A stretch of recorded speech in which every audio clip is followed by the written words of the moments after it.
আজকে সারাদিন আমি আমার বেডির অন্নপূর্ণা ভান্ডারে টাকা মেরে খাবো। তবে এই কথাটা ওকে আমি বলবো ভিডিওর একদম শেষে, আর দেখবো সারাদিন ওর অন্নপূর্ণা ভান্ডারের টাকাই নষ্ট করেছে এটা শোনার পর রিয়াকশনটা কি হয়।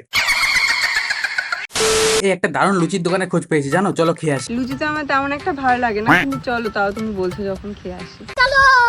এবারে লুচি খেতে খেতে কোনো একটা ফাঁক বুঝে টাকাটা ওর ফোন থেকে আমার ফোনে ট্রান্সফার করে দিতে হবে। এই তো সুযোগ পেয়েছি।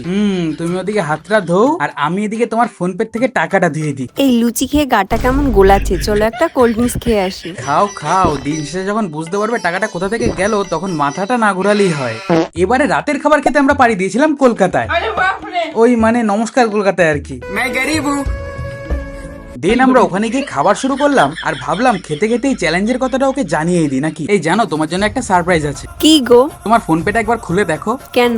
এই আমার এখানে 3000 টাকা কম কেন? আসলে আর সারাদিন যা যা খরচ হয়েছে সব তোমার ওখান থেকেই খরচ হয়েছে। দাঁড়াও, মানে কেন? তুমি বুঝতেই পারোনি, এটাই তো চ্যালেঞ্জ। দাঁড়াও, কাল তোমার ফোন পে নিয়ে আমি যাব শপিং চ্যালেঞ্জ করতে। না মানে কেন?